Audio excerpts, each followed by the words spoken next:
il fait en sorte que la lumière qui doit se manifester en lui n'a plus d'accès. Elle ne peut pas arriver. La lumière n'arrivera pas quand tu es dans le péché. Pourquoi? Tout simplement parce que vivre dans le péché, c'est rejeter la lumière. C'est toi qui la rejettes. Ce n'est pas la lumière qui ne puisse pas venir. C'est toi qui la rejettes. Tu as combien de péchés aujourd'hui?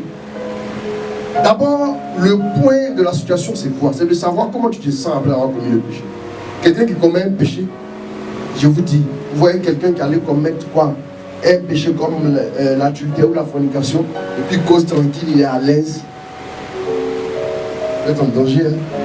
C'est comme un lépreux qui a mis sa main dans le feu. Amen. Un lépreux qu'on est en train de piquer avec, il ne sent rien. Hein? Le péché, à partir du moment où tu commets un péché et tu es en paix dans ton cœur, tu as chassé le Saint-Esprit. Tu as rejeté la lumière. Est-ce que vous me suivez? Voilà ce qui peut obstruer l'œuvre de la foi en nous. Un propage. J'ai parlé du fondement qui est Jésus ressuscité. Quand tu crois en ce fondement, tu renonces au péché tout de suite. Tu renonces. Amen. Deuxième élément. La foi peut être opérante. Éphésiens 3, versets 15 à 17 et 1 Corinthiens 13, 1 à 13. La foi, pour devenir opérante, doit s'enraciner dans l'amour. Elle doit s'enraciner dans l'amour. Pourquoi j'ai parlé du fondement d'abord de la résurrection? Tout simplement parce que, amen, doucement, tout simplement parce que tant qu'on ne parle pas de Jésus ressuscité, amen, vous ne serez pas capable de comprendre qu'il faut aimer. Est-ce que vous suivez? Laissez-moi vous expliquer quelque chose. Pourquoi est-ce qu'une femme se met à prier pour que son mari devienne prospère et que la prospérité n'arrive pas? Dites-moi pourquoi. Il peut y avoir plusieurs raisons. Mais l'une des raisons peut être que le mari n'est même pas converti. Tu veux qu'il soit prospère. Dieu ne rend pas un inconverti prospère. Vous savez ça? Ah, vous ne savez pas? Un inconverti, Dieu n'investit pas dans sa vie. Sinon, il va donner la gloire à un autre. Quand il y a un converti dans la maison, Dieu peut dire, comme dans le cas de Sodome et de Gomorrhe, si je trouve 5 justes, je vais faire. Parce que eux au moins me donneront la gloire. Quand Dieu voit un chrétien dans la maison, il peut le faire. Par égard pour le chrétien, par alliance pour le chrétien. Mais, si le mari n'est pas converti, si vous demandez la prospérité pour lui, normalement, elle ne peut pas arriver. Je vais donner un exemple. Tu dois serrer la main de quelqu'un. Tu dois serrer la main de quelqu'un. La personne se trouve dans cette pièce qui est fermée à clé. Comment tu fais pour serrer sa main? La première étape pour serrer sa main, qu'est-ce que tu fais? Il faut ouvrir. Allah, merci beaucoup. Il faut ouvrir d'abord la pièce. Si la pièce n'est pas ouverte, on ne peut pas parler de serrer la main. On ne peut pas parler de rencontrer et discuter avec la personne. Parce que la pièce est fermée. N'est-ce pas? Quand vous priez pour la prospérité de quelqu'un, assurez-vous d'abord que cette personne soit convertie à la foi qui sauve.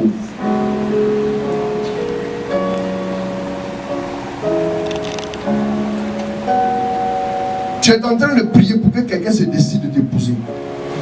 Tu vis avec lui. Ce qu'il fallait faire, c'est de ne pas vivre avec lui d'abord. Parce que tu vis avec quelqu'un qui n'est pas converti. S'il n'est pas converti, comment il peut comprendre le sens d'épouser une femme pour vivre dans la sanctification? Comment il peut comprendre? Pour devenir saint. Donc, le message de la sainteté ne vient qu'après le message de la conversion. Tu allais t'asseoir dans l'affaire, à vivre avec lui, à pratiquer le péché. Toi-même, tu dis que tu es converti. Est-ce que tu es converti? Le peu de lumière qui était en toi a été étouffé.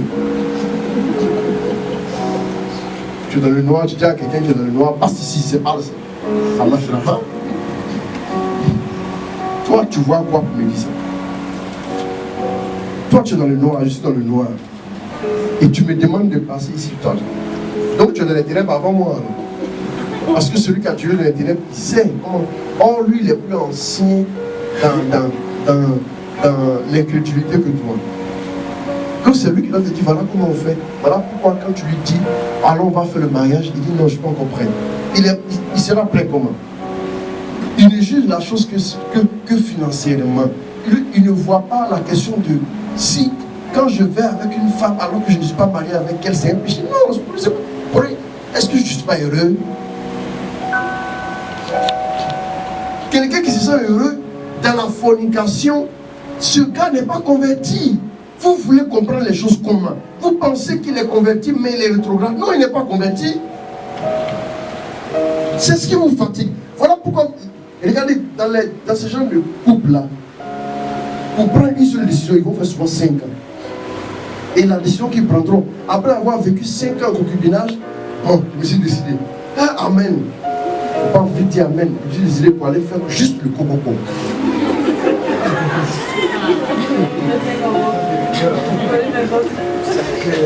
Non, on ne parle pas de la dot, on n'est pas encore prêt.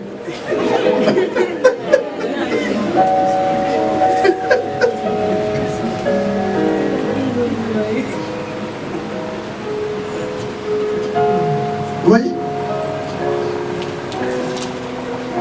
Alors que certains se sanctifient, eux cherchent une bonne femme à épouser. Il y en a qui ne se sanctifient pas. Ils ont femme à épouser, ils ne veulent pas s'épouser. Le monde à l'envers. Mais c'est la femme même qui a manqué de discernement, qui allait s'asseoir dans une affaire qui ne dit pas son nom. Par exemple, une femme se met à prier.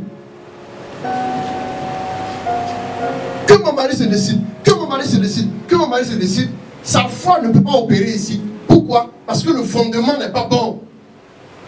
Il n'y a pas de fondement, non? Elle prie pour que le monsieur se décide. Mais un fondement, non. Bon, pourquoi on va faire ça? Le fondement n'est pas bon. Tu es déjà dans le péché. Vous voyez un peu cette usine?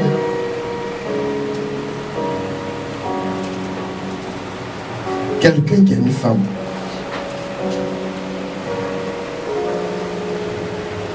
il est en train de laisser la femme. Il s'est marié avec elle à l'église. Il a fait le mariage civil. Il a fait le mariage religieux. Moi, je ne sais pas pourquoi certaines personnes aiment les équations ultra compliquées. Ce n'est pas 2 inconnus, mais c'est 7 inconnus dans l'équation. Tu vas résoudre ça comment? Vous aimez les choses compliquées. Il a épousé la femme. Il a fait le coco, il a fait la dot, il a fait le civil, il a fait le religieux. Après, il se rend compte qu'il veut se désengager. Mais c'est toi, il prend comme cheval de bataille pour sortir de là. Pour aller en croisade contre cette femme qu'il a épousée. Quand il faisait les étapes là, tu étais là. Tu penses que quand il faisait les étapes là, c'est avec les larmes il faisait les étapes. Il faisait coco en larmes, il faisait la dot avec des pleurs. Il était content. Si j'étais là, tu allais voir qu'il était très content. Mais c'est toi maintenant qui rentre dans sa vie. Et tu demandes même qu'on prie pour voir c'est l'homme de ta vie.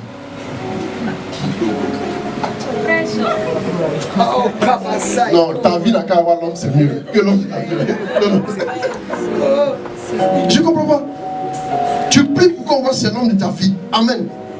Quand je m'assois, je réfléchis, je me dis, mais bon, j'ai envie de dire à cette femme-là, sors d'ici. Non, je ne la chasse pas. Et insiste, sors d'ici. Marche. Pendant 10 minutes de marche, tu vas rencontrer un homme que tu peux épouser. 10 minutes, tu marches 10 minutes, tu vas rencontrer un homme que tu peux épouser. Juste pour te dire, laisse-le. Jette ton dévolu sur quelqu'un d'autre. Au moins il est célibataire. Si on adresse la prière à Dieu, oui, lui au moins il est célibataire. Même son cœur est dur. Je préfère que son cœur soit dur, qu'il soit célibataire, que son cœur soit souple et léger, alors qu'il est dans une telle affaire. Est-ce qu'il montre que vous n'avez pas la crainte de Dieu? Un mariage qui a été contracté devant Dieu, toi tu vas encore demander qu'un homme de Dieu, qui n'était pas là, qui n'est pas prêt, puisse te dire si c'est l'homme de ta vie. Mais qu'est-ce que tu fais du mariage qui a été contracté devant Dieu? Toi, tu t'en moques, quoi. C'est tes sentiments, tu regardes.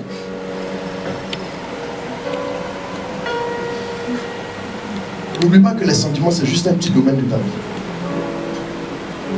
Tu ne peux pas bloquer ta vie sur les sentiments. C'est pas normal.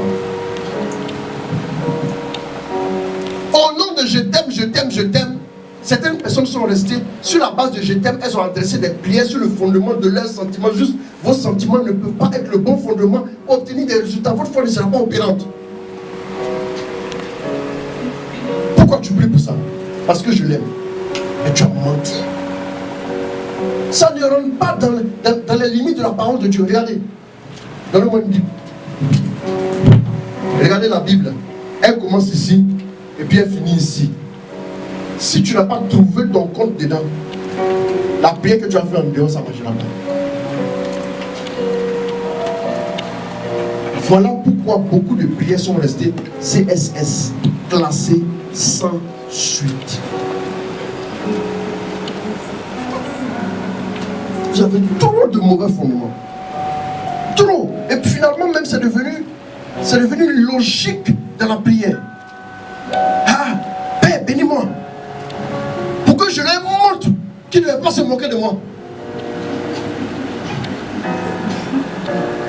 Ils sont moqués de moi, non? Bénis-moi.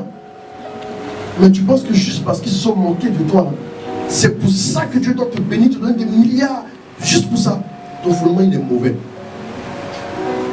Une telle prière, la foi que tu vas relâcher ici, là, c'est une foi manchot. Elle ne peut rien saisir pour toi. Relâche la foi. Je crois que je vais avoir beaucoup d'argent juste pour montrer au quartier que tu as l'argent.